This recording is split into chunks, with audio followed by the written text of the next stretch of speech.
Hoy hablaremos sobre las guerras clon, pero con una pequeña particularidad. Hablaremos de las guerras clon tal y como eran antes. Y con antes no me refiero a antes del canon, con antes me refiero a antes de The Clone Wars.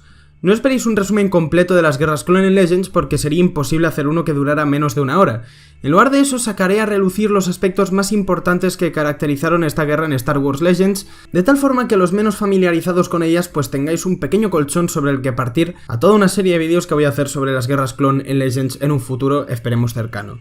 Así que sin más dilación, vamos a ello.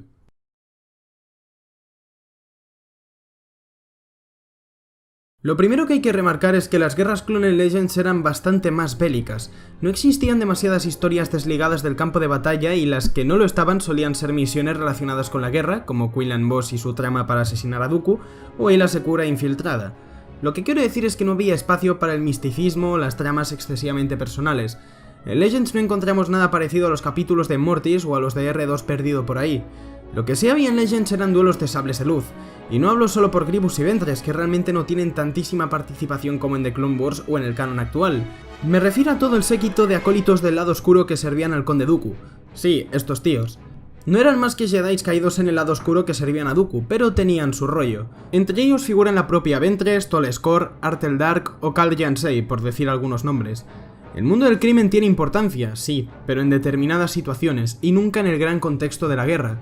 No existe ninguna coalición de facciones criminales a la altura de la alianza que hace Maul en The Clone Wars, por no hablar de que tanto los verdaderos mandalorianos como la Guardia de la Muerte están en la más absoluta inmundicia, y son tan pocos que ni siquiera podrían juntarse para echar una pachanga. La República y la Confederación también cambian bastante.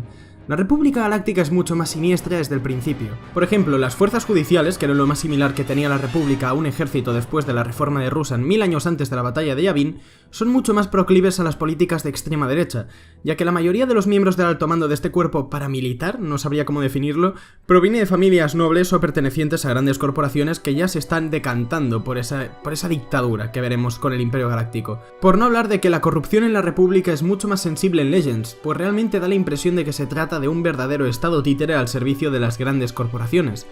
La Confederación, por otro lado, no tiene nada de democrática. No existe un parlamento separatista como en el canon actual y todo el poder se concentra en las grandes empresas que la controlan, es decir, en este consejo de aquí. Empresas que, por otro lado, tienen una relevancia mucho mayor. La Tecnounión, el clan bancario o el gremio de comercio están mucho más diferenciados entre sí, aunque estén unidos. Por ejemplo, en Legends el B2 es de la Tecnounión, el Hailfire es del clan bancario y el OG9 del gremio de comercio. Y esto es porque realmente dotaron a estas facciones de una gran personalidad. Lo último que tengo que añadir sobre las facciones en este vídeo es que me gustan mucho más en Legends porque son facciones mucho más crudas. Con esto quiero decir que cometían muchas más atrocidades con tal de ganar. No es extraño ver a los separatistas emplear armas químicas sin ton ni son, como pasó en Ogmadun. Del mismo modo, la República no se pensará dos veces el arrasar un mundo entero con tal que no caiga en manos de sus enemigos, como ocurrió en Atraken. Las fuerzas locales también tenían una mayor participación, ya fueran los acorazados de Rendili o la milicia de Yavin.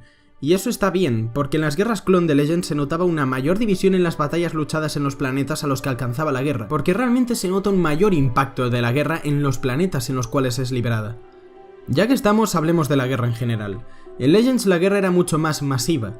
Aunque había ciertas contradicciones en el número de tropas por bando, sí que podemos decir que los números eran bastante más elevados que en el canon actual. Y es que os recuerdo que en el canon actual los clones son tan solo 1.200.000, mientras que los separatistas tan solo tienen entre 200 millones y 400 millones de droides. Es muy poco para una guerra que se está librando en toda la galaxia. Por poneros un ejemplo muy claro, en Legends era muy extraño ver una flota compuesta únicamente por 3 Venators como sí ocurre en The Clone Wars de 2008. Además, a diferencia de lo que ocurre en el canon actual, en Legends era mucho más fácil distinguir los frentes de batalla. De hecho, podemos clasificar la guerra en 3 etapas bien diferenciadas. La primera de ellas es el asalto al núcleo, que terminaría aproximadamente a principios del 21 de la batalla de Yavin, habiendo durado pocos meses.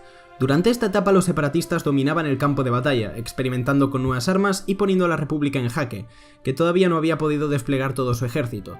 La segunda etapa, que duraría casi 2 años, se luchó en el borde medio, principalmente, aunque también hubieron batallas fuera de esta región de la galaxia, por supuesto, y fue la más extensa y la más sangrienta con absoluta diferencia.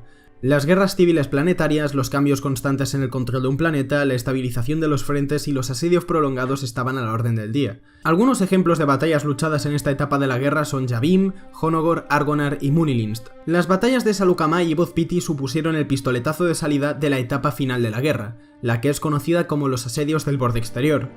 Muchas batallas de esta etapa las pudimos ver en el episodio 3, Maigito, Felucia o Salukamai son ejemplos de ello, aunque muchos mundos separatistas ubicados en el borde medio o las colonias, como Katone y Moidia, seguían resistiendo. Hubo una gran contraofensiva separatista, materializada en batallas como la de Kashyyyk, su última intentona para recuperar algo de terreno, pero obviamente fracasaron. Como habéis podido ver, todo tiene un orden bastante más lógico y bastante más diferenciado que en el canon actual, en el cual a veces me da la impresión de que no estamos viendo más que un batiburrillo de batallas sin ningún tipo de orden ni lógica. Pero el último aspecto que me gustaría comentar de las guerras Clone Legends son su gran protagonista, los clones.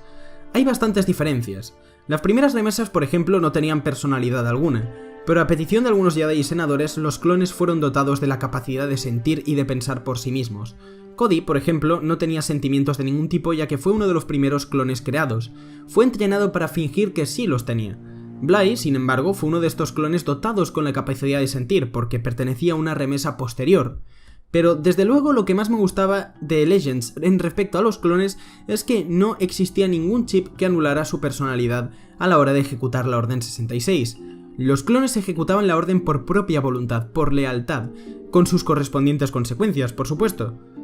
Esto complicaba las cosas a la hora de explicar el por qué los clones obedecían a la hora de cumplir la Orden 66, pero a su vez otorgaba una mayor profundidad y dilema moral a los soldados clon. Era una situación que permitía explorar mejor los aspectos psicológicos de estos soldados.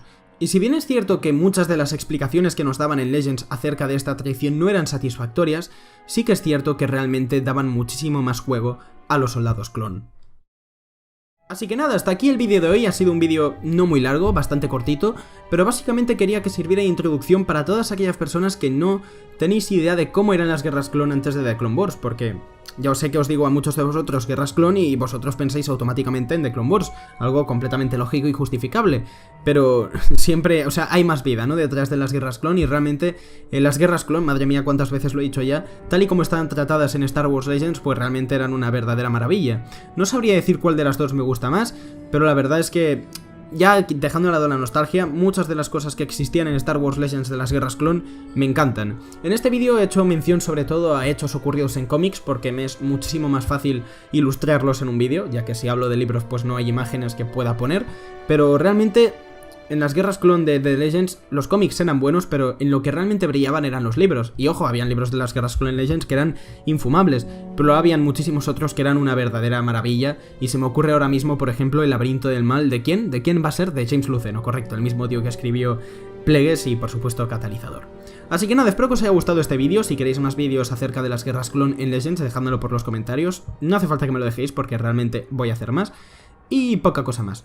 Espero, bueno, dejadle a like si os ha gustado, suscribiros para más Star Wars, comentad, etcétera, etcétera, etcétera. En fin, un saludo a todos y que la fuerza os acompañe. Adiós.